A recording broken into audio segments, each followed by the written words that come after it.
एक छोटी सी मिसअंडरस्टैंडिंग जिसकी वजह से एक फैमिली कई सालों से एक दूसरे से दूर रही। आखिर ये मिसअंडरस्टैंडिंग कैसे ख़त्म होगी? Let's find out. Chapter 26 uncle and aunt. हमारे प्रोटैगनिस्ट फजल खान की फ़िज़िकल ट्रेनिंग को कुछ महीने गुजर चुके होते हैं। एक दिन मास्टर इम्तियाज़ फ़जल से कहता है कि मेरे पास एक आइडिया है बेटा, मैं तुम्हारी फैमिली से मिलना चाहूँगा। फ़जल शॉक हो जाता है और वो सोचता है कि आप आज ये वाली बातें क्यों कर रहे हैं and why the sudden interest to know my family. Master Imtiaz जवाब देते हैं कि come on Fazal, we have known each other for almost a year. ये नेचुरल बात है कि मैं तुम्हारी फैमिली से मिलना चाहता हूँ। फजल कुछ टाइम के लिए सोच में पड़ जाता है। इम्तियाज़ फजल को कहता है कि इस तरह मैं तुम्हारी फैमिली को अश्योर कर सकता हूँ कि यू आर डूइंग वेल और तुम सेफ हो। फजल साय करता है और फिर कहता है वाई अश्योर देम। उनको खुद नहीं पता कि मेरी ज़िंदगी में क्या हो रहा है, यानी कि उन्होंने खुद कभी पता करने की कोशिश नहीं की, तो उनको इतनी अश्योरेंस कराने की ज़रूरत नहीं है। फजल फिर मजीद कहता है कि माई पेरेंट्स पास्ड अवे, मैं घर पे तनहा रहता हूँ। My uncle and aunt send me some amount, जिसकी वजह से मैं ग्रेजुएट कर पाया और मैं ग्रोसरी ख़रीद सकता हूँ किसी से पूछे बगैर, यानी कि मेरा गुजर बसर हो रहा था। मास्टर इम्तियाज़ कुछ टाइम के लिए खामोश हो जाता है, फिर वो कहता है अच्छा तो ये बात है, लेकिन ऐसा तो होता होगा ना कि तुम लोग फ़ोन पे आपस में बात करते होगे या फिर एक दूसरे से मिलते होगे। फजल जवाब देता है कि ऐसी बात नहीं है, हमारी फ़ोन पे बात होती है बट इट्स रेयर। जब वो बात नहीं करते तो फिर मैं उन्हें कैसे बताऊं, they are just so busy people. और फजल कहता है कि सर क्या हम अपनी बात का टॉपिक शिफ्ट कर सकते हैं। इम्तियाज़ फिर खामोश होता है कुछ टाइम के लिए और फिर कहता है कि all the more reason for me to pay them a visit.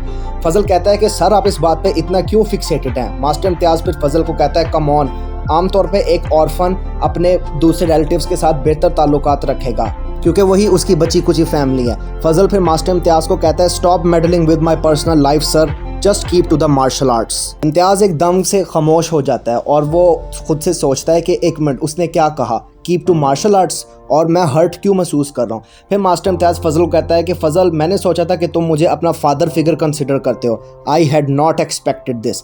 फजल को एकदम से अपनी गलती का रियलाइजेशन हो जाता है और वो मास्टर को सॉरी कहता है, और लेकिन वो ये भी कहता है कि but you should also just stay away from this matter. Master Imtiaz then tells Fazal look boy, तुम मेरे सीक्रेट्स जानते हो, मेरे सबसे गहरे और सबसे बड़े सीक्रेट्स को भी जानते हो। I know how much of a burden it is, तो जस्ट मुझे तुम्हारी हेल्प करने दो।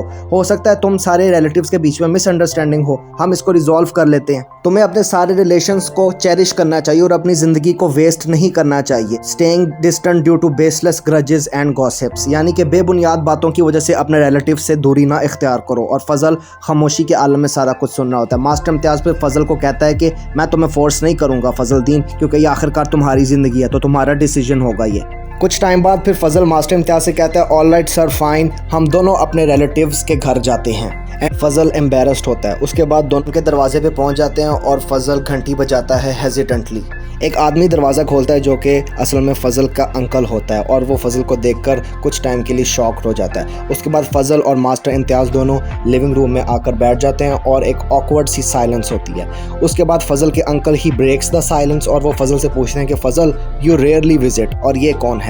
मास्टर इम्तियाज़ पर अपना इंट्रोडक्शन देते हैं, अपना नाम बताते हैं और वो कहते हैं कि फॉरगिव द इंट्रूजन, मैं ही हूँ जिसने फजल को मार्शल आर्ट सिखाया, but perhaps I fail to teach him के एक दरवाजे पे कैसे प्रॉपरली नॉक करते हैं। फिर फजल के अंकल अपना इंट्रोडक्शन देते हैं, वो कहते हैं कि मैं उसका मामू हूँ दिलनवाज खान, मैं एक 15 स्केल गवर्नमेंट एम्प्लॉय हूँ। पीछे से फजल की आंट कहती हैं कि but Fazal never talks much with us, ऐसा लगता है कि हमारे बीच में सिर्फ आइसोलेशन है, लगता है कि नॉन ब्लड पीपल उसकी टाइप है, यानी कि अपने रिश्तेदारों के अलावा फजल दूसरे लोगों से आराम से बात कर लेता है। मास्टर इम्तियाज़ कहते हैं कि that is the soul reason I am here because I have never heard him talk about you, तो मैंने फ़ैसला किया कि मैं आज खुद ही चेकआउट करूं। फजल के मामू और मोमानी एकदम से शॉक हो जाते हैं, परेशान हो जाते हैं, और वो सोचते हैं कि क्या ये बंदा वाकई में हमारे बच्चे के लिए केयर करता है, हमें तो ऐसा ही नज़र आ रहा है। फजल के अंकल दिलनवाज फिर मास्टर इम्तियाज़ को कहते हैं कि आपको तो एक वॉरियर नज़र आता है, हमें तो बस एक घोस्ट नज़र आता है who lives under our nose, और वो हर एक से अपने आप को कट ऑफ कर लेता है। फजल कहता है कि मैं एक घोस्ट नहीं हूँ, आप लोग तो हमेशा अपने काम में बिजी रहते हो और मैं अपने काम में बिजी रहता हूँ, what was the point in pretending to be close. फिर फजल की मोमानी कहती हैं कि because we are family Fazal, locking yourself away won't only hurt you. Master Imtiaz सारी सिचुएशन को एनालाइज करते हैं और वो फिर सोचते हैं और इस नतीजे पे पहुंचते हैं कि बच्चे ने अपने इर्द गिर्द एक इमोशनल कोल्डनेस की दीवार खड़ी कर ली थी, और शायद इसकी वजह ये थी कि क्योंकि उसके पेरेंट्स की डेथ हो गई थी या फिर कोई और वजह थी। फिर फजल के अंकल ऊंची आवाज़ में फजल से कहते हैं कि क्या तुम्हें पता है फजल, एक गवर्नमेंट एम्प्लॉय की ज़िंदगी कैसी होती है, वो किसी भी वक्त आपको बुला सकते हैं, ख़ासतौर पर जब आप एक कॉमनर हो। Your aunt and I spent lots of sleepless nights, और हमें अपने एक्सपेंसेस को भी तुम्हारे लिए कट ऑफ करना पड़ा। फजल एकदम से शॉक हो जाता है और वो कहता है कि मेरे लिए? उसकी ममानी कहती हैं of course you stupid kid, ये रहा तुम्हारा favourite minced meat. For a moment Fazal gets shocked and embarrassed, और वो सोचता है कि एक मिनट रुको, मेरी आंट को अभी भी मेरे फेवरेट फूड के बारे में कैसे पता है? Was I wrong about them all this time? और वो कुछ हद तक कंफ्यूज हो जाता है। फजल की आंट फिर उसको कहती हैं कि जब तुम एक छोटे बच्चे थे तो तुम बहुत ज़्यादा एनर्जेटिक थे और तुम अपने मुंह से अजीब व गरीब किस्म के वर्ड्स को बोलने की कोशिश करते थे। I still remember those days you chatter box.